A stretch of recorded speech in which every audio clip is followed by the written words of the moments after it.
There's actually in the latest video we did, the NX class explained. Obviously Troy likes to meme things, our editor, and it is memed rather well because in the intro I go, over to you, Archer, and it's got the clip from episode 1 where Archer goes, thank you, warp 5, and like it's just memed exceptionally well. Right, we should be live. Hello everyone, how are we doing? Welcome to... I think we are. Welcome to... I'm back, so it's going to be absolute bloody chaos. Wait for some people to trickle in. Jack is tech check. Oh, I've not done the titles, have I? Like, oh. So I was just in a games presentation, so I'm all over the place at the minute. What am I called? I'm called Captain Jack, aren't I? About it. Yeah, you guys go and do your tweets. Go on, we're bloody professional people, honestly. Who is it around here? Hex, what's your Twitter thing again? Is it TX? Is it TX underscore Trek? No. Hex, what's your Twitter? If you want to do the Twitter handle, that's at TX Trek. I thought so. Yeah, there we go. Cool. It's good. So hell, thank you for. I'm glad to be back. You know, back in chaos as per usual. It's rare I come on here now. I don't get let out of the I don't get let out of the closet. That's what I was gonna say, but. Yeah, so I'm back. Like with Picard, I'll be back more often. But at the minute, because like we're so busy running everything else here at TC, doing the streams on a Sunday, it's like in a nice way, it's the last thing I want to do because I'm already thinking Monday. Like I know tomorrow I'm up at 6:30 and I've got to record a video like before Troy gets in, so that's before like 9:30.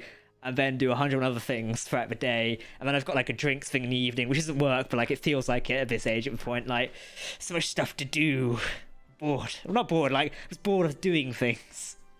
I want a vacation, but I don't get one. Sounds like you've become a fleet captain there, Jack. I always say, like, while I don't want it to happen, just say one day like the business which owns TC grows really big and I have to like step away from TC. I can't wait for it to become like a decommissioning ceremony of a captain, like we promote a new captain. I mean, Dom's cutting the hierarchy because he's like first officer, so Dom would make a good captain. I like Captain Dom, but we always need you to come in and do your thing. I'll be the fun admiral. Has to be like a substitute captain, like Jellicoe shows up. You get a Jellicoe cameo. Or some absolute like asshole. We need some absolute. You know what, Jack? William Shatner. Well, Shatner's gonna be 92 in January, right? Fair point, like, yeah. His birthday's in January, I believe. But yeah, 92, and he has said repeatedly for the last several years, how do you stay so healthy in your old age? And by the way, he's like the healthiest 91-year-old I've ever seen in my life. If you go to a convention and see him, he's very active, very lively. And William Shatner says the secret is staying busy, and he feels like he always has to have his schedule booked and have like the next job, the next assignment, the next appointment, whatever. And that way he always has something to live for and stay healthy for. So that might be the secret to living long, is that's lovely busy, to know. So but I've got 70 more years of this. Yeah. No, I enjoy it, Like, we've been really busy this week, like, because obviously, like, TC is not just TC anymore. We've got tons of stuff to do. Like, we're doing the Andor season finale. We've been scheduling content on TC as well. We had a lot of comic books. We've got 2 comics out next week. We've got the 3rd issue of Lower Decks. Obviously, spoke to Chris a while back. We've got the 2nd issue of the Cisco new comic, the new Star Trek comic series, which is really cool. And obviously, we've got Prodigy next week, which should be fun. Judging by what we'll discuss at the end of this thing, with what I've heard, it's going to be very interesting. There's a lot of Star Trek stuff. Also, we're prepping for next year because before you know it, we are going to be in January, where all of the fancy stuff for Picard season 3 is coming out already this coming week. Did you know there's going to be like interviews in Den of Geek with Gates McFadden, Sir Patrick Stewart, and Terry Matalas, I believe, which will include stuff about season 3. So we're getting our first drip of season 3 news next week. So naturally, it's like, oh bloody hell, we're gonna have a ton of stuff to do. Here we go. Oh, it's fun though. It's fun. Yeah. I enjoy it. Yeah, we need to clone you. Actually, yeah. We need to get Eric Soong's proteges to create a Jack clone. That's the real solution. Soon where's a rogue geneticist when you need one? I know, right? Just give. What could I do? What's like the gene I could do with? I don't know. I'd have to give it some more thought. Probably something will bug me, and then I'll know. That's Amos agreeing with you. Joined by a dog this evening. Hey, he's just really into cloning. He's a cloning enthusiast. So yeah, if you start talking about cloning, you can't shut him up. He's really into that. The only cloning I'm interested in is Lego Star Wars clones at the minute, because this is my new addiction, is collecting these fuckers. This is something to do. I'm not building it. I picked it up from the other desk, by the way. I'm not building the set while we're streaming. That would be very unprofessional. Oh, so Hale's now. Are you showing us something? Okay. The other Star franchise. Y'all are so just. Y'all are just such little promiscuous little science fiction fiends, aren't you? Just you can't get enough from Star Trek. You have to go to the other Star franchise. Don't even go there. Disney owns. I'm in multiple sci-fi franchises. I was Friday night. I was sat here doing Soddle. I was listening to some Battlestar Galactica music because you can't beat Bear McCreary's soundtrack for the reboot. Then I was like, do you know what? Now I fancy some chill music. Whack on some Halo tunes. Well, hey, you know. And then what was I watching the next one? I was watching The Expanse the next one. I was having breakfast. I'm like, I am just like the ultimate sci-fi person, to be fair. Like, I'm just flicking through channels of sci-fi. If I ever own a TV network, it's going to be like Expanse Channel 1, Channel 2, Star Trek, Channel 3. You know, it's been an interesting couple of weeks of Star Trek. I've not been on here in a while, so let me recap all the eventful shit you guys might have missed. Did you see Mission Seattle is cancelled? Like, what was your guys' reaction to that? I'm still reacting to it. Yeah. I'm still really bummed. I'm just so bummed. But I'm excited. I've been looking into Las Vegas. I've been meaning to go to that convention, and so I'll go there. Yeah. But Seattle is just exciting on a personal level because I love Seattle. I was so excited for you to see Seattle too, you guys. Like, I really wanted to meet up with you guys there. It would have been cool. It's really annoying. That would have been great. That would have been fun. But I'm looking forward to doing Vegas with Sohel. Hopefully, I'll probably come to Vegas. Like, maybe I'll take Dom as well. At the risk of opening Pandora's box, our news, any news on why it was canceled or any details like that they Unfortunately, released? I don't have any follow-ups on it. I don't have anything. It's been we've done some news coverage of it. I personally strongly believe, and this is not personally, it's evident by a lot of industry and business news forecasting. Paramount is somewhat hemorrhaging money right now. They're not doing super well as a business, and this goes for a lot of business as well. We see Disney is also up the wazoo at the minute, hence why I've just sacked off their CEO. Going on. Yeah, so like Paramount also has had a few things. We've known this for quite a while. Like this year, they've been selling off stock, they've been getting rid of stuff, they've been closing offices, they've been doing a lot of stuff to basically cost-effective things. They laid off employees a couple of weeks ago as well, as per Deadline and Variety reporting on that. I think it's just Deadline actually. Maybe both. Yeah. Well, I think everyone, that whole industry has had. Definitely. But like, it's always a bad sign for a company when that happens, regardless. So for them to cancel an event, events typically do not return huge investments for companies. It's just a known fact. Unless you charge through the balls for it, you're not going to get a huge investment. So, I mean, if you guys went to Mission Chicago, I don't think they had a massive return from that. Just based off what I've seen and visually, I don't think there would have been a massive return from that because there wasn't much buzz about it and there wasn't much on the show floor to actually partake in. And I'm pretty sure the talks were mostly free or very low value. Correct me if I'm wrong because you guys went there. Like, what cost you extra at the show? Personally, I'm a little biased towards it, not knowing much about other conventions. It was my first Star Trek only convention, so it was pretty good event. But I did notice that the attendance was low. But I remember it being more centered around like we weren't quite like feeling secure about COVID. Like many people online, anyways, were expressing that they weren't ready to go back to conventions and things like that. So I do think it was unfortunate timing more than anything that probably had to do with it. Because I think Chicago is a good idea in terms of just from what on paper it looked good. Like it's in the center of the United States. It's easy, kind of, a halfway point for everyone to get to. So, more or less the center of the Midwest. But, so yeah, it looked good on paper. But I did see that it suffered, Jack, because there were a lot of people there who'd been to like Las Vegas and things like that who were expressing like how like there wasn't a lot of folks there from like the like actors to every, just kind of everything was kind of like downgraded. Fewer guests, but also like fewer merch vendors. Yeah. So guys, because we had the NFT booth, I'm sure that was worth the money. Yeah, but I didn't even go into that damn thing. You saved yourself I kind of wish I had now. Going back to it though, like also this week just gone, Paramount's big asset sale fell through. So for a while they were trying to sell Simon & Schuster, how do you want to pronounce that, which is the book publishing arm. It's been a publishing arm of Paramount for at least a decade, I believe, if not longer. They publish all they publish all the Star Trek books. They were trying to sell them, and Penguin Random House were trying to buy them. Penguin also being another media giant for publishing books, particularly here in the UK. Penguin are quite large, but internationally as well. Okay, it came out the sale of that company. So sale of Simon & Schuster was about 2.2 billion, I believe, and it fell through this week. Now, luckily, Paramount do get about 200 million in like return for Fallen 4, deal broken. That's not going to replace 200 or 2 billion, sorry. Like, that's a pretty damaging blow to like lose an asset of that much. Well, not lose it, but like not have that cash flow coming through now, because that probably could have solved a lot of problems that Paramount could be facing as a business. Ultimately, we won't know until we go into our next like earnings report, which will be sometime next year.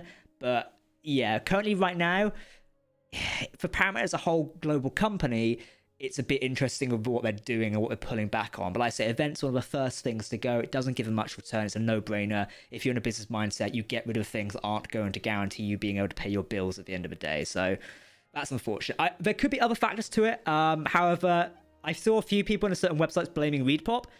In my experience, ReadPop are a fantastic events company. Sure, they don't always get it right, but they always learn for things. London Comic Con over here, I attend that personally. I've done the other London Comic Con as well. And they're now in EGX, which is a games event I've gone to for years. They run it perfectly fine. I can't complain about it. Sure, there's a few like teething issues here, but what event doesn't have those? But no, ReadPop are fantastic. I don't see them just suddenly going, we don't want to host Star Trek anymore, unless Paramount were difficult to work with, which also wouldn't surprise me, to be fair. So that's something to keep in mind. But, we'll see more as it goes into next year.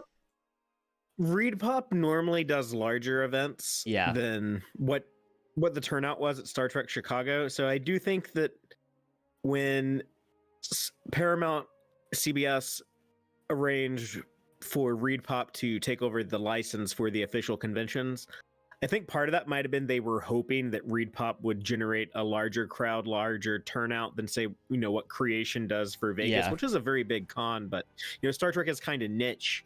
Oh, and definitely. ReadPop, they do New York Comic Con, they do Star Wars Celebration. Those are some of the biggest conventions in the world. And the McCormick Center that they rented out in Chicago to be the venue for Mission Chicago earlier this year, that's a huge convention center. So I definitely think that there were hopes. I would think both ReadPop and Paramount both were probably hoping for bigger turnouts for a larger convention. So, but also like one of the big things they made a mistake of, they didn't market the bloody event until the last minute. Like the guests were being announced up until the last day, and I'm like, guys, that's a people ReadPop can't. Thing, No, it comes into Paramount as well. ReadPop does that with Star Wars. True, yeah, but it will come down to like the event host saying who they've got available as well. Like realistically, if you want to run, Paramount never did that with Creation though. When Vegas was the official convention, they would start listing guests like immediately, like as soon as they were booked. It could also be a way to avoid cancellations. It was a very weird thing. Yeah, I think that's what I've been told why ReadPop does that. But I thought that was so weird because to me, my thinking is that you promote your convention based on who's going to be there. Sure. And so to hold that back until just the few weeks before the con, like that never made sense to me. And the thing as well is like with Chicago, it didn't really deliver. Like a lot of us paid attention to that thinking, oh, they're going to announce something. It's going to be something cool. Like yeah. And yeah, cool. Those who went there got like trailers and stuff or like previews. Obviously, you guys saw the Chakotay, launching clip, I guess we can call it. Which is nice and all. And then there's a Strange New Worlds one too. Yeah, and like the trouble is they failed themselves because what would have made more sense is do what Disney do, where you show a cheeky exclusive and then release a trailer like to the worldwide as like a premiere of the event. That would have generated instant buzz and hype. Now, notice this year, if you've been following Star Wars Celebration really well at the minute, what they did this year, it's gone tits up as usual, is they showed off an exclusive preview of The Mandalorian Season 3. That then got leaked, and then they released the official trailer, which isn't quite the official trailer because there's still a leaked one, which is completely different. But still, though, it's worked in their own favor because the amount of hype that's generated around that. You had news articles everywhere, multiple YouTube videos, TikToks, bloody, everything up the wall. Whereas Paramount didn't really do much at that event. I mean, again, we'll wait and see next year. Obviously, hopefully we can all meet up at Vegas and hopefully Star Trek fans will get an event. It's just been a disappointing time to be a Star Trek fan because once again, the fans are shafted. We got the UK and Europe event ripped away from us because Paramount want to focus on one Europe event, which is then also cancelled. And now the official event is also cancelled. I'm like, guys, what the hell are you doing? Like, if it's too expensive for you to manage yourself, license it. Like, which is what you've done. Like, what's the big kicker here? Like, DST were not perfect by a bloody long shot. Like, I'd trust a lot more people to organise a piss up and a brewery than them. However, they at least ran an event and, like, you had a somewhat alright time there. Like, the average person could probably meet Anson Mount if they wanted to, for example, or, William Shatner. But now they've had a license strip for them. We're definitely not going to see another event like that anytime soon, which is really disappointing. For those interested, Wales Comic Con is coming up this weekend. Anson Mount, Ethan Peck, Jess Bush, and Christina Chong, I think, are there. Yeah, those 4 are there, which would be good.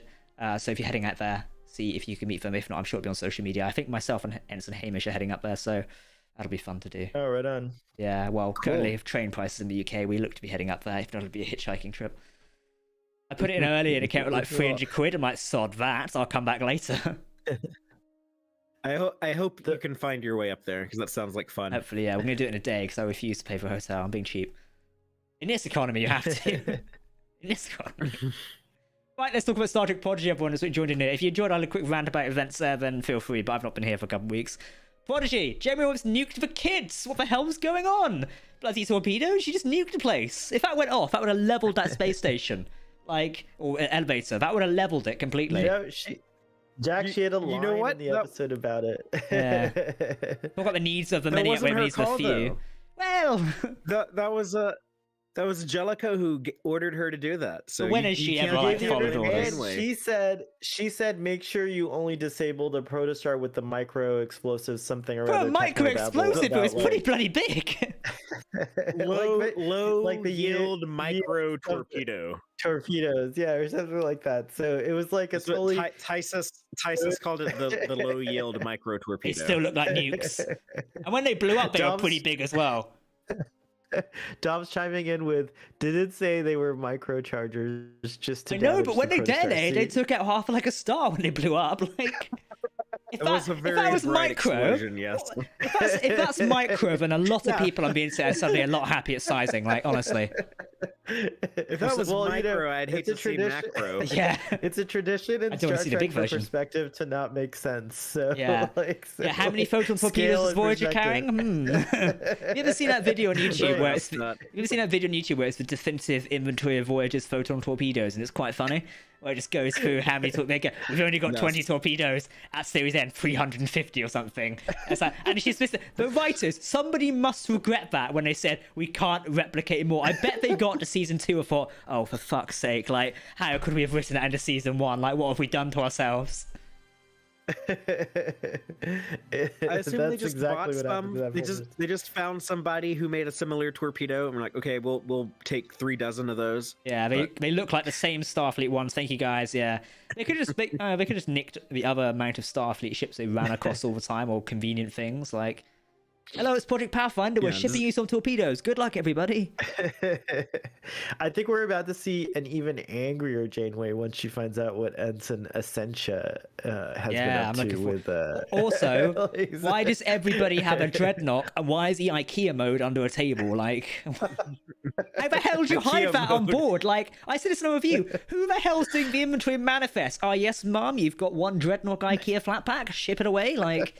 Who the hell sneaks that on board? Like, the best part is that he was a coffee table. Yeah, I can't wait for the IKEA version. You know, IKEA's like stupid furniture names. Like, these are called the Kauflax shelves behind me. I can't wait for it's like the Dreadnought coffee table or something like that. You know, let's see what Dreadnought is in Swedish or something like that. English to Swedish. No, I want to see if I can find a name for it. Like.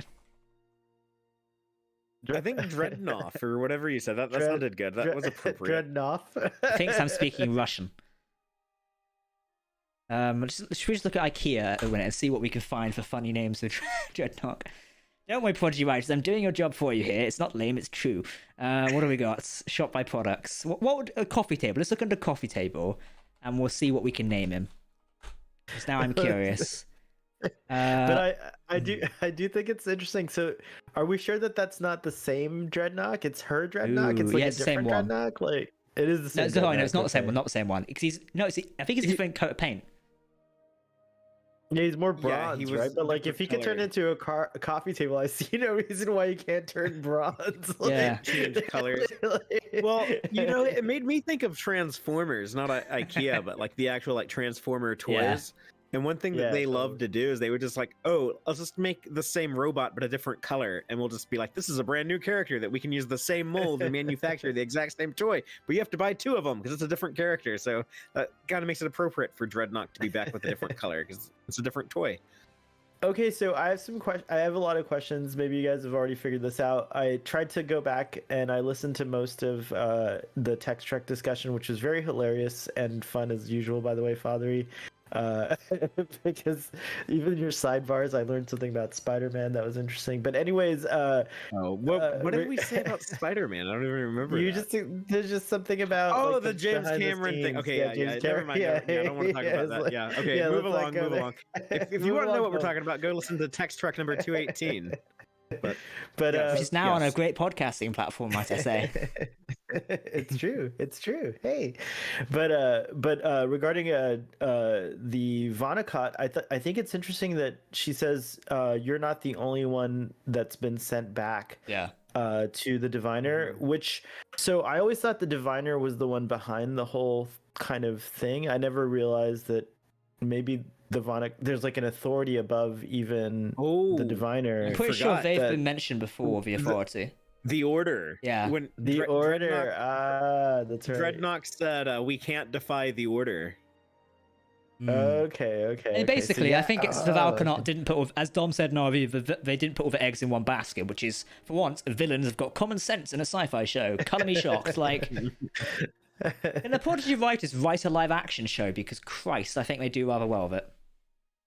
Yeah, holy hell, are they not killing it? Of all the Star Trek shows in production, and I like all 5 of them. I think contribute something. I've enjoyed all of them, but Prodigy undeniably is the best at long form storytelling, at laying out an arc and then giving you enough each and every week to satisfy you, but keeping you coming back for more, not being frustrated with how little or how inorganic or unnatural a certain reveal is. Like they've really done a great job planning this long form arc. Oh, definitely. I'm having a lot of fun watching Star Trek Prodigy. It's such a good freaking show. And like even the Dow stuff, like do you guys, maybe you can explain to me a little bit about the proteges of Eric Soong.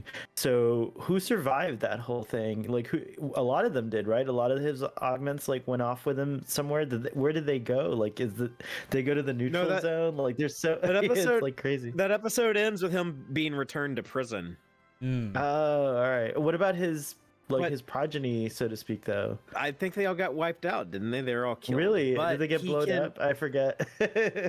Well, I think maybe he might escape prison at some point, or his proteges or people that just followed his work. But they have that little line in here that a scientist who defected from the Federation.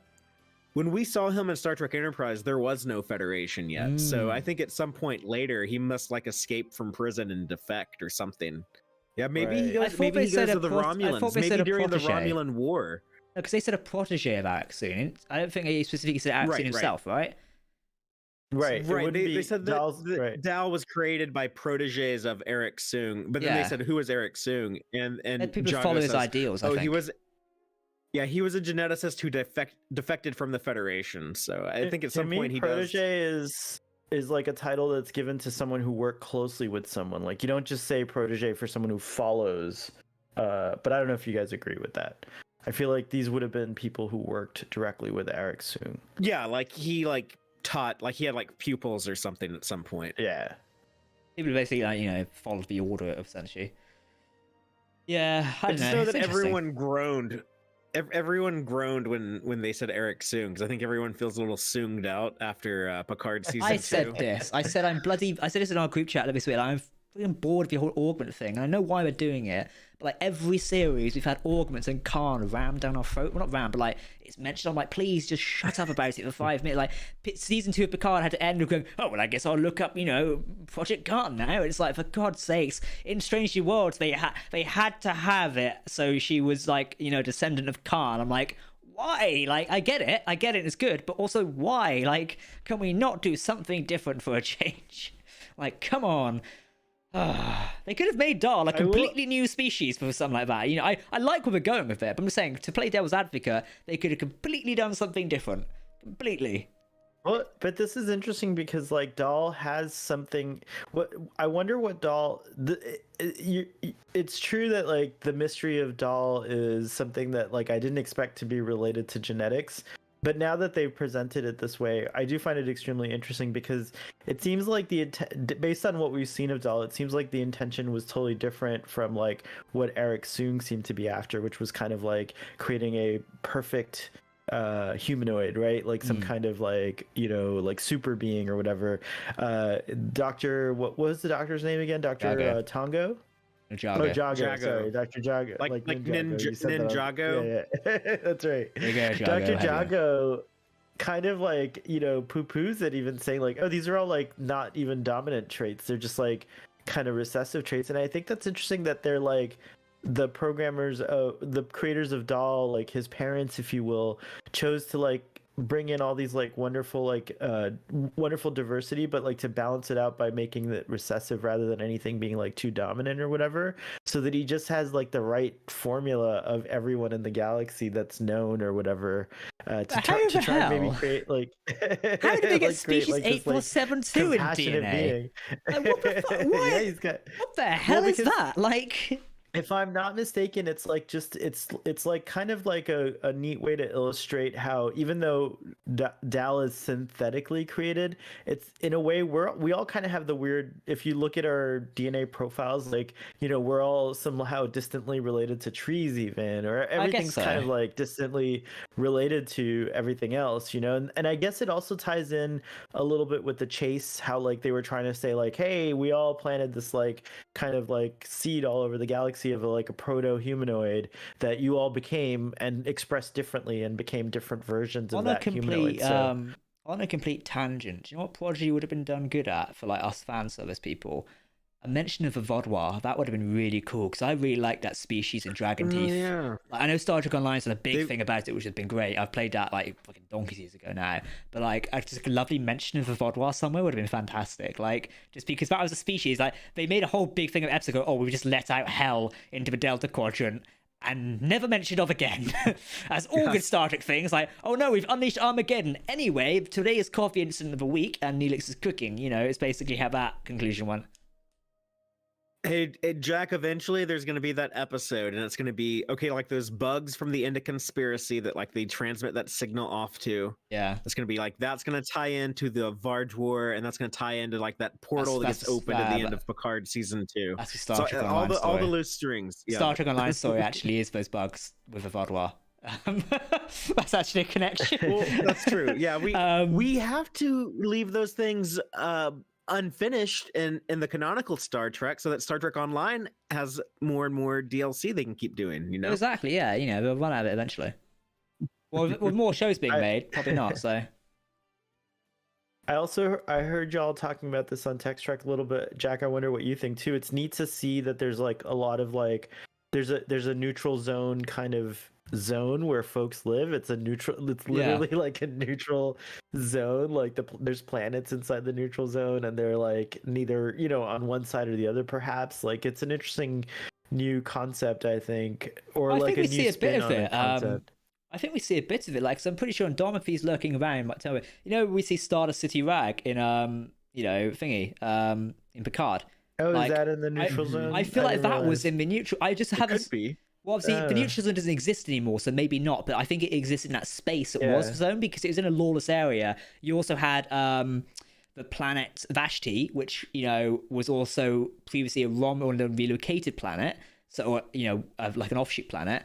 So yeah, like, well, Don, what I'm saying is like maybe Stardust City Rag. What is that the name of the planet? Or was it called something else? Like, what was the planet called again? Yes. No. Well, the planet was Free Cloud. Free Cloud. That's the one. Yeah, I just called it by the episode name. It still fits with that place. I like to envision that is in the former neutral zone. Like, obviously, the zone doesn't exist anymore, but like that doesn't mean the planet, you know, got up and moved. So therefore, like, I like to think it was in that zone there, just it was like such a lawless planet of dodgy shit going on. So like, you know, I like the idea that people are living in these zones. Free Cloud has been referenced, right? In a was it Lower Decks, or has it been referenced? There was also a reference to it in today's episode, or like, sorry, yesterday's episode. So you know when they're going down the space elevator and the ads pop up? I think that's a direct reference to Picard, episode 5, when they go down to the planet and like those annoying hologram ads pop up on La Serena. I think that's a direct reference to it. Obviously, that is inserted in the Prodigy episode to go, hey, look, here's an episode story tie-in point. Well, hey. Yes, it was referenced in Lower Decks as well. Right on. So yeah, that establishes that there was a free cloud. That's cool. That establishes there was a free cloud during the days of the neutral zone, as you've just said. So there's a possibility that free cloud is. Well, teacher just told me it was located in the Alpha Jordea system. It was located in the Iconia sector of a beta quadrant. What is it in the bloody Iconia?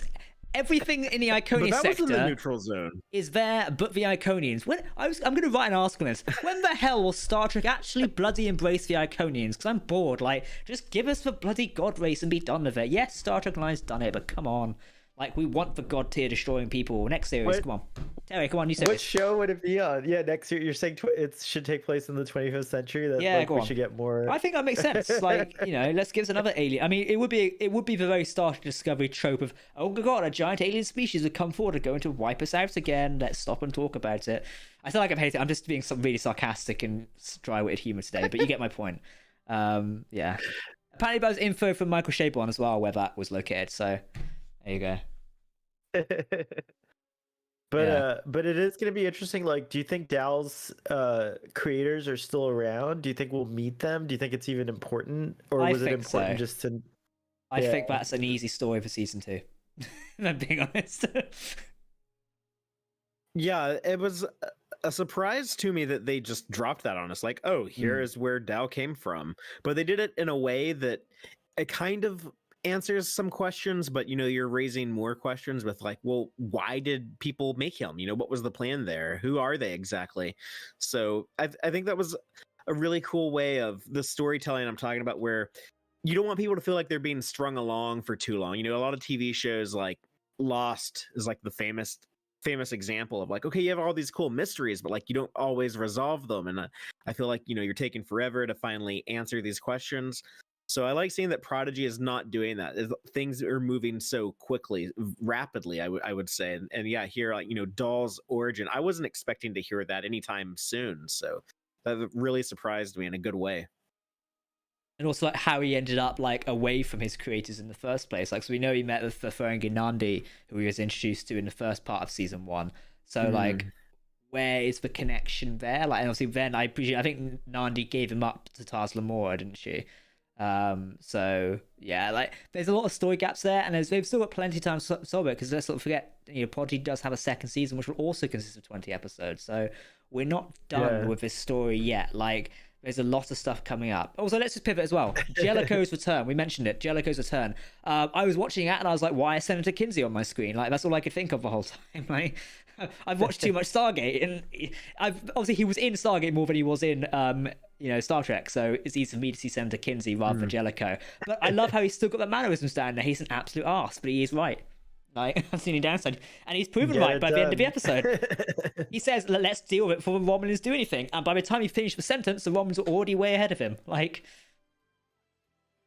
it was good. Also, the times of Picard as well. That's kind of nice, because we keep referencing Picard's Romulan relocation mission, which he should be doing for Verity right now. So it just, one day if we could get the Verity on screen, that would be great. But wishful thinking. Should have been in season 1. Who actually wants to see the Odyssey class, though? I mean, come on, for real. Raise your hands in the chat. Wants to see that? Raise your hands in chat. I'll have you a shot. No, just one note on Jellicoe. I think he's a great cameo, because I like Ronnie Cox, and I like I like how the character represents like these other things. But in universe, I think he went too far, accusing Janeway of having personal feelings getting in the way of her command decisions. It was that Vice Admiral. It's like, ooh. He went there. Like, I think that was out of line. I predict we see Jellicoe maybe more evolved now in the latter half of the 24th century, and so maybe he'll come around and apologize. But I also do like that Janeway kind of approached it as a regardless, I'm gonna like what you said, following the orders, and she even says that to Essentia earlier when she's like, let me go in there, and she's like, well, Starfleet won't let us do this, but we can be let's find out how we can be creative. And that was kind of like in the spirit of like, I think how I think a captain should be. Two things. One, someone just said Don Paris cameo in Prodigy, which would be hilarious, and it also makes you think, where would we all cameo in Picard, or like Terry's next show if he gets one? He said we could, so like, let's just hope that man gets another Star Trek show, because like, I want a cameo in Star Trek. It's all for us. It's just so we. What do I have to do to get a cameo in Star? I've got a creative idea for what I could do to win one, but Yeah, it'll be a long game there. Also, I can't wait to see the Ensign Senior thing bite Jamie in the ass next week.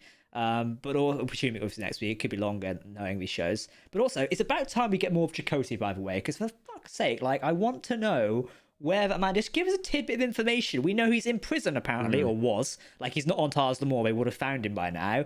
I've got a really bad theory that I think he's uploaded into Dreadnought or something like that. Like, I suddenly think, like, it could be so like dark. His consciousness. Yeah, like so I don't think they do that because like Star Trek and killing off legacy characters is very bad. But like, that's like a dark theory. But like, I don't know. Maybe he's lost back in time. I like it though. This whole time, Chakotay's in there and he's like pretending to serve like the Vonnegut, but he's been trying to get back to Janeway this whole time. Like, and he's so close. He was the coffee table. He's that close. Like, he's gonna be a chair. Hopefully, she put her coffee on me. It's the closest I got to human touch. No, what would be cool as well, just going back to that sec, because we know the protostar had like some malfunction and ended up jumping back in time, hence why it ended up on Tars Lamora, which is where the Divine Event started an entire mining operation to go and find it. And actually, it seemed to have taken him 20 years or something like that. I'm like, come on, man, you really need to get a better pick. Like, it should not have taken you that long. Just blow it up and then you'll find it. Not mining strategies. Like, he needed the Dwarfs of Chasma Doom to help him. No, that's a bit off topic. It would have been funny. No, what was I going to say? Like, but wait, when did we find out the protostar jumped back in time? I don't remember. Because it was launched in 2383. And then it's ended up in Tars Lamor in 2366, I believe. I've now got to go look at Memory Alpha. Right, okay. Someone, yeah, sorry, my bad. It was 17 years earlier. Yeah, 20 for rounding sake, but yeah, like it was 17 years earlier. Okay, I totally missed that. All right, got it. So the original voyage was during a mission. There was the flashback to Gwen's origin when it showed that when he made his clone daughter to continue the search in case he didn't survive. Yeah, and that was 17 years prior to the beginning of the show. And obviously, we know from this, I'm just reading the Memory Alpha page, so I'm definitely getting my facts right. During a mission, Chakotay sent a mayday reporting Protostar had encountered an anomaly and found ourselves being boarded as Dreadnought forced its way onto the bridge. Can't wait for Memory Alpha people having to update Dreadnought brackets, the other one. So, yeah. By 2366, the lost Protostar was abandoned and located deep within Tars Lamor. The Divine spent many years searching for it, establishing the Tars Lamor prison colony to conduct and finance its efforts. However, in 2383, it was discovered by Dal. There you go. So there's a large gap there of when it apparently just sat on Tars Lamor the whole time. So we know it was launched in 2383, I presume, roughly, or maybe 2381. And then it's obviously fallen back in time during Chakotay's original mission. So yeah, that'll be interesting. The more we know, but like, that mystery's still not been solved yet. Like, how the hell did they accidentally drop it back in time? But also, like, as Dom's just pointed out, he's taking the words right out of my mouth, as he always does. He says the anomaly could have been how the Diviner came back in time, and then Protostar went further. So maybe it was like a cock up halfway. The Diviner may have, let's just say, beamed in through time, which we know is something that can be done. Can beam through time there, accidentally hit the engine, and that's when it went haywire and went back in time and crashed there. That doesn't explain how they all managed to get lost to the ship and also where Chakotay's gone. Like, there's missing gaps here. Like, how did Chakotay get imprisoned yet they still managed to lose the ship? Like, surely if you're on board it and took the captain prisoner, you'd be able to... Also, where's the crew? Unless the crew were executed or something. Like, that ship could at least carry about 30 people, I believe, at least. That's minimum crew. I think they were saying... Yeah. Say, like, what, 10 people? Okay, regardless. Yeah, like a dozen people. A dozen. There's still quite a few people missing. Like... Because a lot of people theorize that, when the leaks came out about Commander Tyses, Ensign Senior, and all that, people theorized that was Chakotay's original crew, which is a great theory, to be fair, because none of us knew the Dauntless was turning up, so... Someone, John Doe just said in the chat there, where's his crew? Like, that's a good question. Maybe they've, Here's another theory. Chakotay's on Solum, but it's not destroyed yet. There you go. That's an interesting one. That could be a good theory. He's actually on the Valkanaut homeworld. Well, one of you start talking, because I'm going to go deeper into theories. Yeah, that's where I kind of assume he is, but okay. I was just complimenting the show on how they've revealed, so many secrets to us without drawing us out too long. The one thing that they have been playing very close to the chest is the Chakotay. So, where is Chakotay? So yeah, hopefully we get a big development with that sometime soon. I think we will. I think by the time we finish the season for the end of the year, I think we'll, if not know like exactly where Chakotay is, we'll have like a pretty good, Just watch better than him. what we understand now. Just watch him do a post-credit scene, you know, where it's going to be like Chakotay in a prison cell. It's like one of those Star Trek books that reveals Lorca's bloody still alive or teases it with a post-book scene. I'm like, you bastards, like, just give it to us properly. Like, come on. It's me ranting around the whole time going, why have you done this, creatives? Someone says, I still think Prodigy is in... Oh, go on. I was going to say, I do think the Chakotay thing is gonna be a big surprise, whatever it is. Like, I have with you guys talking about like everything, I feel a lot of hype. Like, I'm like, oh yeah, there's like these there's a lot of stuff we still don't know about him or his crew. So yeah, it's gonna be big. I think it's cool. Someone in the chat just said they still think Prodigy is in the Kelvin timeline with the strength of the engines more Kelvin. I don't think it is personally. However, I do think something timeline weird is going on. I go back to the comm badges. It's still weird they're using the variant, which is very similar to what they always use when Star Trek is in an alt timeline. Like, that variant is very similar, but you can see there's an evolution between the ones you use on Nemesis, for example, and Lower Decks, to then the Picard era ones, if you compare the angles. I'm pretty sure a few people on Twitter have done that. So, still, I'm confused with the comm badge. I just think something weird's going on there, and I'm allowed to. Yeah, I mean, that's possible. The people on the show, though, I think have been telling us that it's not an alt timeline, that it is all, you know, just standard prime timeline. Although if there is going to be some type of misdirect, you know, that they probably would want us to think this, but I take them at face value on that. I don't think it's going to be an alternate timeline.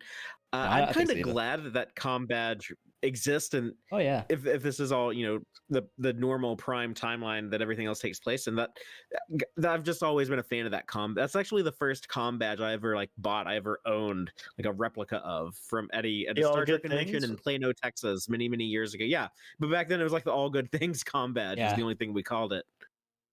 I mean, on the bonus, it gives cosplayers a lot more stuff to do. Oh, by the way, guys, I've got a fantastic idea, and I'm going to ask the community for help. By the way, I think for Picard, when we come around to doing the shows, because if we're going to upgrade all our live assets, I think we should also upgrade our appearance. And while I think we should do it in suits, I reckon we should all get a Starfleet uniform. And when we do Picard shows, we should all dress up properly. Like, that's a big thing. You're gonna do it as well, Tex. I don't own a single Starfleet uniform. We've taken on a lovely cosplayer to work with. Like, Helen's joined the team recently, Songbird Cosplay. She's one of my newest team members. She was on a panel with me at London Comic Con. So I'm gonna ask her opinion in a week. Like, you know, Captain Jack needs a uniform.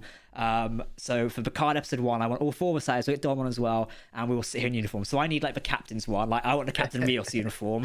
Dom's got his yellow one, I think, so we maybe can put him as like first officer or something like that. I don't know. And I think you two have Starfleet uniforms, don't you? Tex, I've seen yours before, so I can't remember if you've got one. Yes, yeah, I have a few. I should wear the old Picard leather jacket. Oh, for that though, because which are different ones. I'm so damn old.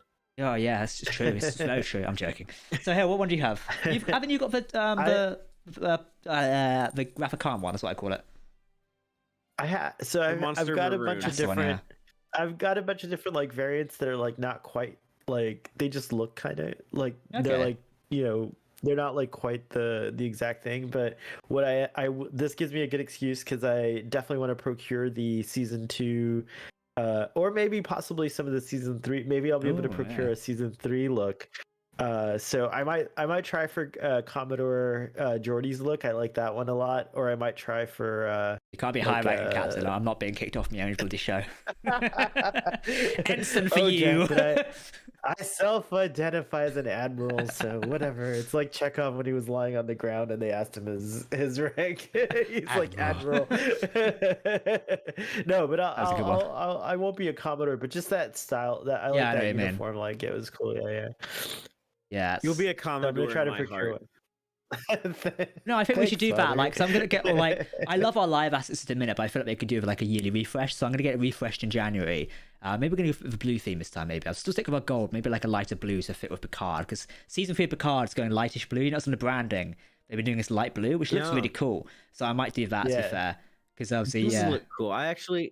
When I was covering Picard season 1 on Text Trek, I did everything in blue. I made like a blue version of the Picard show you did. logo. Yeah, for sure. Like that's how they came up with it. But they did that with the original series. The original series, like the font was always in blue. And then for season 3, I'm sorry, original series, it started off as gold, and then in season 3 they switched to blue. Yeah. Picard did the same thing. It's 3 seasons, first 2 are gold, third one is blue. Mando did it for season 2, so Mandalorian's gone to gold. Oh, sorry, gone to blue for season 2 and 3, I believe. I'm like, guys, come on. I think season 3 is orange actually, but just switching colors. I'm like, guys, come on. If someone who's partially colorblind, you're not helping here. Like, so Dom says you can. We're saying the same thing about the auction, right? So they're doing. So the Picard prop auction's taking place at the minute, and they were selling a La Serena chair, I believe. I think it's now like $7,000 or something stupid. I'm not buying that. Like an Eagle Moss model's worth the same amount of money these days. Like, and I'm not like, I just need to know where I can get like good Starfleet uniforms from. So that's something I'm gonna be looking at in a week. So I want one. Also, I've got a really funny skit. I'm going to tell the live stream people like a preview of content. So obviously this Thursday is December 1st, isn't it? So our latest Prodigy episode comes out on December 1st. So I'm going to do a funny thing in our review where I'm like, welcome back to Prodigy's View. Hang on a minute, that's not right. I'm going to do the cue like flick of the fingers or click of the fingers.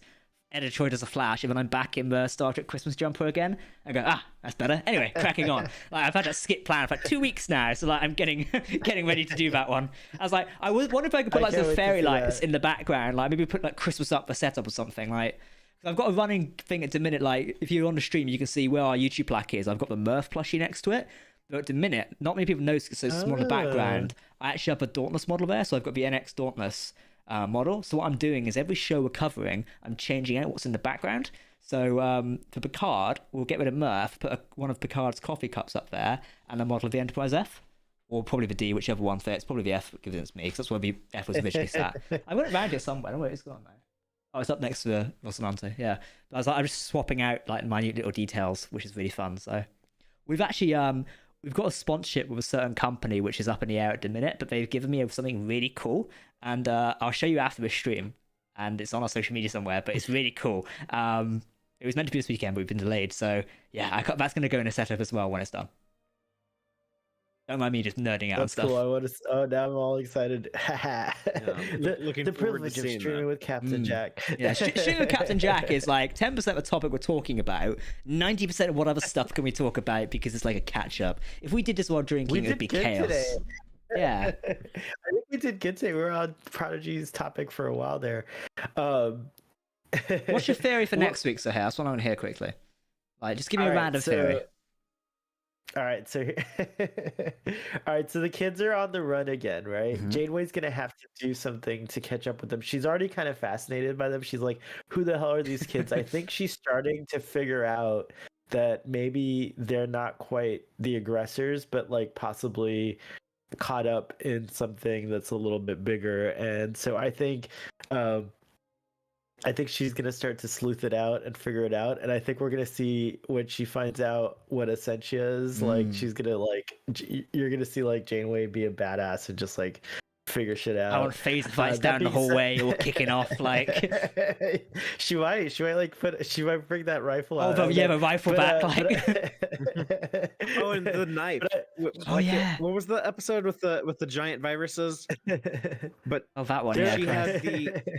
She had the like that's right. That's Ellen right, Ripley with like the tactical like Sarah Connor in Terminator 2 when she goes to assassinate Miles Davis, and she had like the knife. That's the only time we see a Starfleet issued knife, I believe, in all 900 episodes of Star Trek. I think, what are there, 5 episodes left or 4 episodes left? No, yeah, 5 episodes left in the series. Yeah, so there's 5 episodes left. So I think the pacing is going really well so far. So I don't know how much more we're going to get revealed. We didn't talk about Leggy Murph and how cool he was. I totally accept him now, by the way. I don't. Like, I stand on my point, but I think Prodigy shot themselves in the foot with that. Like, I wrote a whole article on our other website, nerdgasm.net, where like I think Prodigy has made a genuine mistake, because if we look back at modern media recently, people love to capitalize on cute and cuddly things, Grogu being a prime example of that. Look how the internet reacted to that thing. Now, yes, I'm not saying Murph's a completely bad decision. I'll stick with it, and hopefully it grows on me over the season. However, I feel like the character has lost the cuteness factor now a little bit, with like it now being this leggy sort of eyed thing. Whereas like, and the head, I just feel like it could be a bad tactical decision, especially like people still just getting used to the normal Murph, and now we've gone and changed it. I feel like it didn't need to change. But yeah, it's great notice. Yeah. He's totally grown on me. I kind of see it like a Groot thing, though. I think it's a little like there's a lot of parallels to the Groot thing, but whatever. I think it's fine. Like, but also what I like about I do have one thing that I have a big question about Leggy Murph is like, I don't know, Murph seems fine with it, but I think it's weird to put him in a hamster thing, like in that. So you would just let him run around with like phasers and you're shooting in the hallways and stuff? That's a warp core breach if I've ever seen one. Like, I don't know. I just feel like if you put him in the holodeck and said, Murph, this is like a safe place for you to do this, like maybe just like I don't know. So like I feel like I get it. Like there's parents who put their kids on leashes. Like I get it. Like I've seen that in real life. Adults to do that as well. What's that? Some adults who do that to their wives as well and husbands. Like, don't get lost in this department store. I've got a couple of theories, by the way. It's like just going back to it, like for next week, I really want to know, like just for the next couple episodes, I'd love to know if like the Dauntless is maybe like now under the control of like the Valkanar. That could be pretty interesting. Like maybe Janeway loses the ship. I've still got a theory, and I'm not sure if this works out true, but based off one bit of evidence, I wonder if Janeway gets relieved of command or goes and decides to do her own mission to relieve or get back the Protostar. And the only reason I say this is when Jellicoe or Ronnie Cox was first announced, there's an image of him talking to Commander Tyces. And it's just Tyces. You don't see anyone else on the bridge. I think you see the helmsperson maybe, which isn't a senior. It's the other guy. So I'm wondering if Janeway eventually decides to go and do her own thing or was maybe removed from command. Because Tyces already actively objected to her. He's not like Riker where you just follow her blind. Like he actively said, no, what you're doing will endanger a lot of things. I can't let you do this. So that man is very like a bit like a Vulcan. He knows what's right and wrong to a degree. So I wonder if like something comes up again, whether he'll go, right, you're no longer in command, and then reports back to the Admiral going, everything's under control, boss man. Like I just had this theory, like I wonder if Janeway has to resort, because like this is Janeway, right? She is, in the 7 years of traveling with Voyager, she's very much used to doing things herself and getting the job done and bending or breaking the rules where when necessary to do what is necessary for the greater good. Now she's being blocked by bureaucracy and people behind desks. It's always that Star Trek trope of, if you get behind a desk, you never get anything done, stay a captain. Like, luckily she's got a ship as an admiral. What a rare disguise and blessing that is. Like, so I wonder if it'll get to a point where she's like, no, I'm going to do it myself. Like, give me a shuttlecraft and a phaser rifle. I'm going to sort this shit out. Like, give me a hand grenade and a knife. I'm going to go do it myself. I was wondering, like, because I saw that photo and like after today's Thursday's conversation with Jellicoe, it made me think, I can't imagine Janeway taking much shit from him. I feel like she'd go, right, I'm just going to do it myself then. Like, sod you. Especially if she is also emotionally compromised, because it's the second time now it's been mentioned. Once in the previous episode where Tyches himself went, if you're emotionally compromised over Chakotay, you can't do this action. Jellicoe also reminds of that. I wonder if there's been something else said there, because for him to say that, maybe Tyches had to make a report or something. Maybe we shouldn't trust our Andorian first officer as much as we think we should. I don't know. It's a running theory I have at the minute. I love doing little theories for shows like this. They're probably not correct, but hell, it's nice to do. You guys can see where I'm coming from. I'm not completely mental. Yeah. I dig the idea of a renegade Janeway. I actually think it's not a bad idea at all. Like, she does have that spirit, from working with the Maquis and like learning their side of the story and everything like that. So turns out she's got the Delta Flower on board. Right, she's got like, I think she has like a larger view. Oh, I've had a realization. They could introduce another legacy character and just have them whip her away or something like that. It's like, quickly, B'Elanna, I need to get out of here. Like, or Tom Paris, I need to fast pilot. Yeah, like her old crew.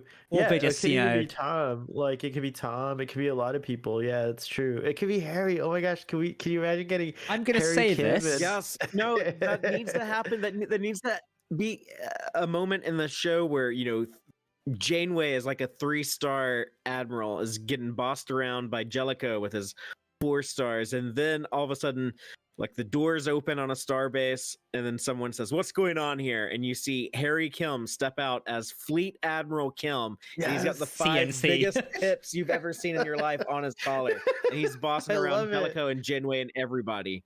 Sure. So we need that to happen. As we all know at this point in time, Jack and Trek Central are a wealth of information. I have heard a rumor suggesting a legacy character will appear in Prodigy.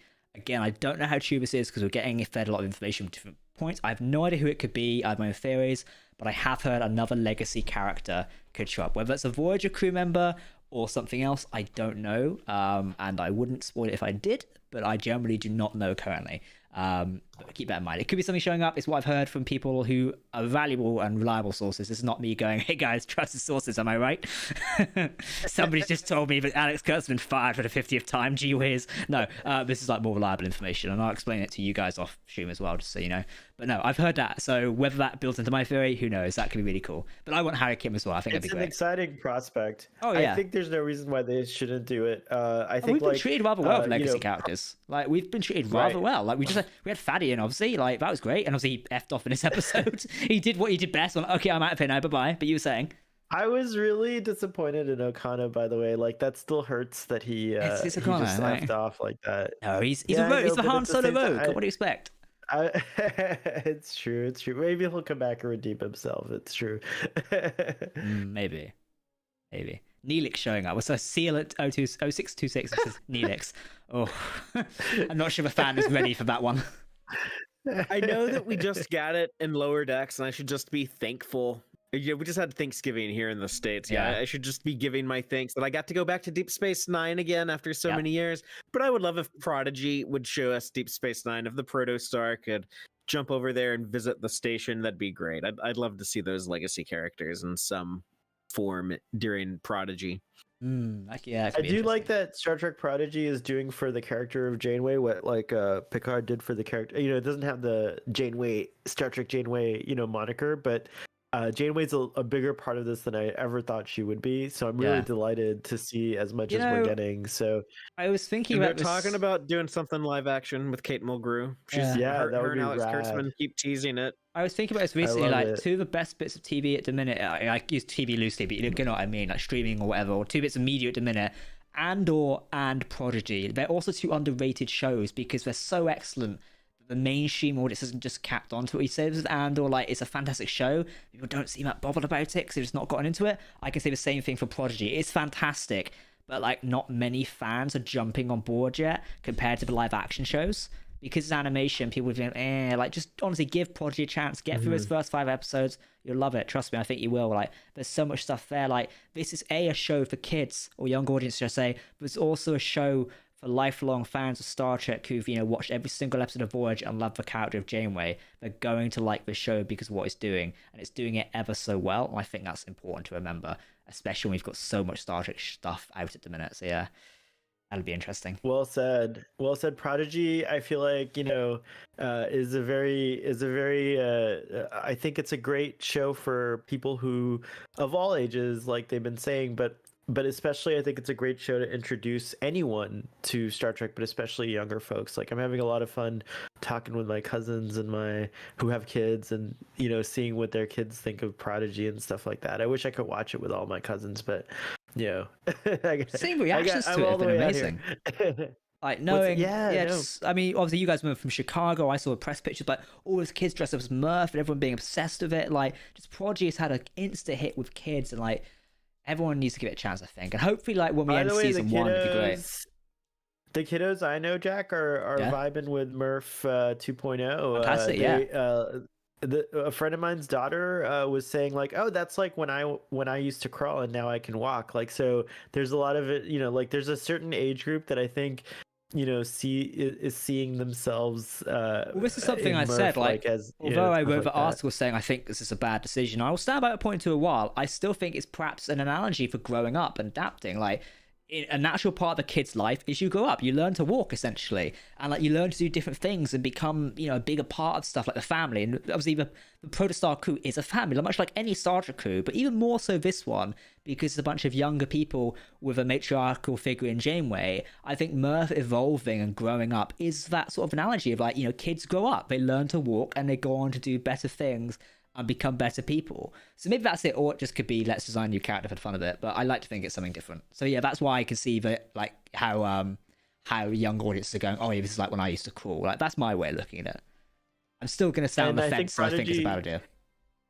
And as you said just before, I just want to like kind of like bounce off that idea once more, which is like how Prodigy is kind of delighting longtime fans who love Star Trek, like, you know, by doing these like follow-up stories and like putting in these legacy quote unquote characters, etc. Like, I think that that's like also just like it's really tough to balance those things, and I think that's what's really cool about Prodigy. Like, so yeah, I think Star Trek animation is on fire. I have to admit, I probably was one of those people that kind of underestimated it. Like, I always have enjoyed it, but I didn't realize it was going to be like this good. It's like really good. Like, if you told me like 3 years ago when we were just doing, you know, Discovery and Picard and that, and you said, Jack, you know, what was it? The Dauntless is going to show up in, like, again, I'd be like, oh, piss off, like, it's not going to happen. I remember when Dauntless was announced for Star Trek Online, how excited I was about that. Like, I love the concept of a ship, like, it's great. So now we've got it back in like animation again. Like, who could believe that was happening? I'm so glad they didn't just rehash Voyager. Like, finally we've got a quote unquote, I'll say new in brackets design. Like, it's fantastic. Tex, your thoughts on this episode overall, by the way? Like, we've not really asked you yet, but what do you think? Like, I mean, overall, I love seeing Prodigy explore more familiar Star Trek territory. It started off, you know, very weird. These unrecognizable characters on this, you know, weird Tars Lamora planet off in this mostly underused corner of the galaxy in the Delta Quadrant. And as they have journeyed to not only just learn more about the history of the Federation and stuff like that, but, you know, doing the mission statement of the show, introducing a younger audience who might be unfamiliar with Star Trek to all of the classic Star Trek tropes and staples, and just exploring that universe, and just that this process of like, okay, we started off so far away from familiar Star Trek, and now we have Okana and Jellicoe and Romulans in the neutral zone all in one episode. And so yeah, just it makes me anticipate watching Prodigy every week, because it's like, oh, what are they going to get into, you know, this week, and what part of my familiar what part of my familiar Star Trek universe is going to be seen by new eyes this week. And that's just a really exciting thing to tune into every new episode. Oh, I agree. I have a sidebar question for both of you, because you're gamers. I'm an aspiring gamer, but in Star Trek Online, can you do missions like, can you suit up like those Romulan Tal Shiar agents and do like crazy missions where you dive off of like space elevators and stuff like that? There's some missions where you can exactly. Yeah, there's some missions where you can do random things like that, like diving off and stuff, I believe, but it's scripted. Like, it's not, you can just decide to beam down. Okay. You can't rock up and go, "Do you know what, F it, I'm jumping off the side of a port nacelle." Like, you can't do that. But there is some great things. But you Star do Trek beam Online. down with a team.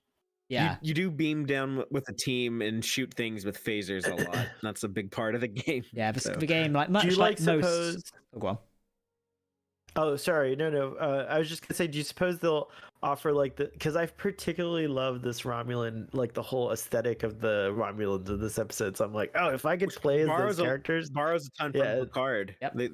So yeah, it's cool to see that connective tissue. I imagine Picard season 1 is being referenced in Prodigy. Like, that's cool. I love the way they're connecting. Like, this is something a lot of franchises are doing at the minute because it needed to be done. We are connecting everything together. Like, and I said to someone recently, I think I was saying on a call, like, the point is now you can watch Star Trek right through from Enterprise, the starting point, arguably, like, and they're like, you can watch a cohesive story. There's still blanks that need to be filled in, and we still need an Enterprise season 5, Alex Kurtzman. But still, you can basically get to like good points. Don't you shake your head? Yes. I'm on the season 5 team too.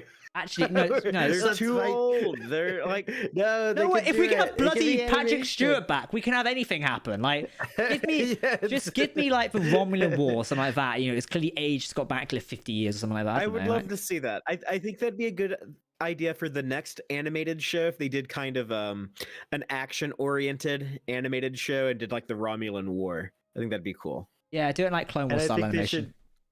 I think they should push the limits of the animation style to like the most photorealistic type of stuff, kind of like what you see in those Love, Death, and Robots type of shows. I kind of would like to see Star Trek tackle that style as well.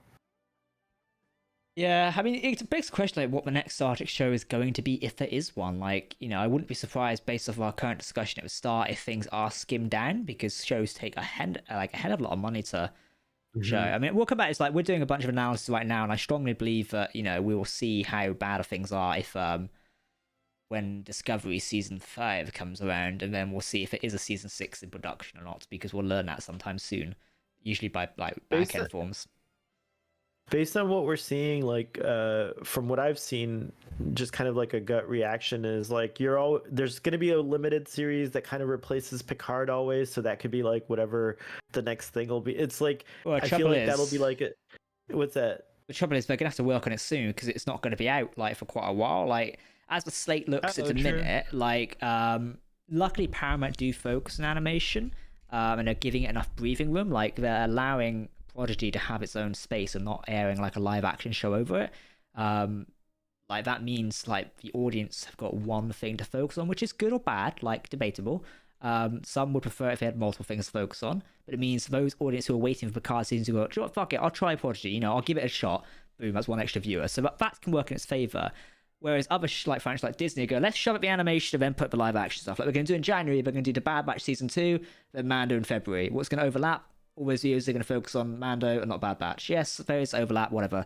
But I don't know. The thing, tangent I've lost here is like next year's slate, we've got Strange New World season 2, which is finished filming, so that'll probably come after Picard, like it did this year. We've got Discovery, which I probably predict will be Q3 and 4.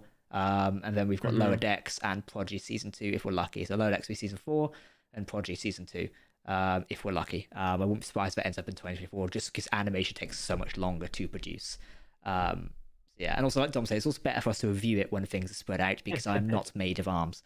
So yeah, if they want to produce a new limited series, we've got to get their arse in gear sometime soon. Like we've got to know that's going to be in production next year, early Q1, Q2, because else it will not be ready in time. Because you think that's it for Picard, that now leaves the slate open, so they've got to do something soon. Like, it's just a production thing, like, you know, it's technical reasons that they've got to make up their mind of what they want to do. Kate Magoo said they short tracks. Yeah, true. I mean, yeah, like, it's something they could have done.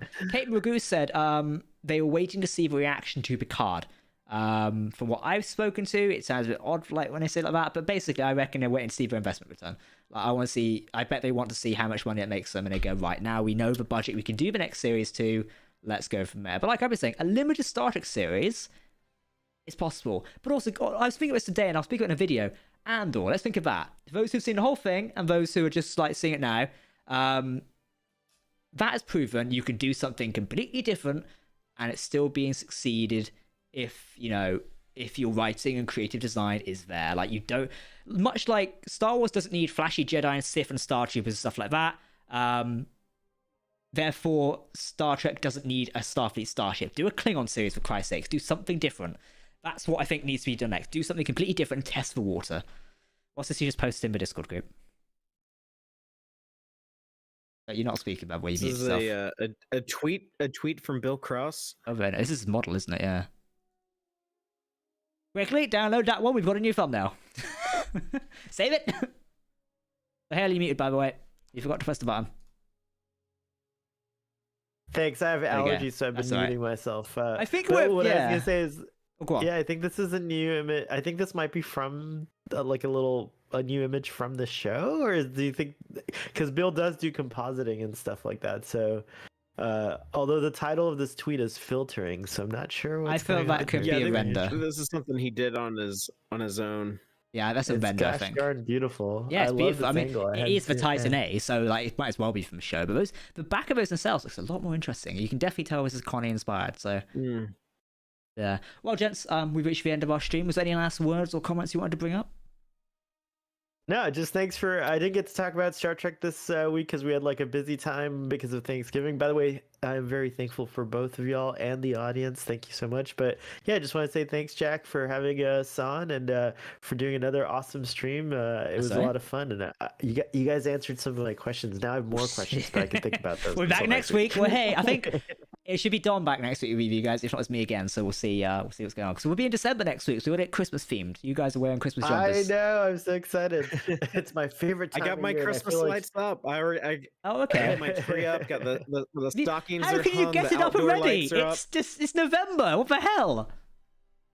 I'm working as soon as we get off of this. I'm putting my stuff up. I guess you guys do it after Thanksgiving, don't you? Like, yeah, okay, fine. I'll let you off. Like, I believe it's heresy in the UK to put Christmas stuff up before December 1st. So I'm going to city centre going, you lot are bastards. Like, how dare you put up a Christmas market? Like, this is terrible. I'm basically the Grinch. Hey, the Christmas markets are up in Switzerland already, just FYI. I know, they're up in Prague as well. I remember, that was quite a nice Christmas market. I went to Prague a couple of years ago and they had a Christmas market there. It was quite really good. Christmas markets, you just sell like a bunch of crap you don't need, much like Black Friday sales. It's just a bunch of stuff you don't need. And you can get, like, depending where you are, get some good yummies too. That stuff I always need. Delicious food, Christmassy food. Good yummies. We don't celebrate Thanksgiving over here, but I'm very thankful for you two joining me for weeks, and Dom as well, for joining us on the live streams, and also to all our lovely viewers as well. Thank you for keeping us interested in the chat there as well. I do appreciate everyone's questions coming in there and then, which is really helpful. So yeah, I think Tex, you got any last things to say?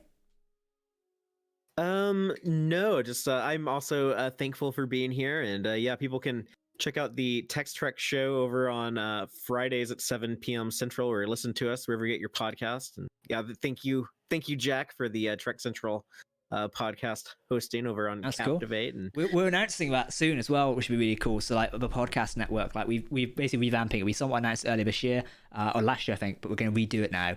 And do it properly to help people out. So if people out there have got a podcast, as long as you meet our requirements, you'll be fine. But more of that details probably in January now, given how busy we are. Exciting. Yeah, but Tex is one of the flagship shows on there, which would be really cool. So keep an eye out for that one. But cool, gentlemen. We've done a lovely stream today. It's been a bit of a quick one, I will admit, but we're a bit short on time. But we'll be back next week for episode 16 of Star Trek Prodigy, which I'm very much looking forward to discussing and seeing if IKEA Flatpack Mode Dreadnought gets his revenge on the Dauntless, because that'll be cool. I want chaos. Everyone, thank you so much for watching. We'll see you very soon. Sahel, Tex Trek, give me the Starfleet salute. Give me that sarcastic Vulcan salute. And we'll see you next time. Live long, prosper, my Trekkies. Goodbye.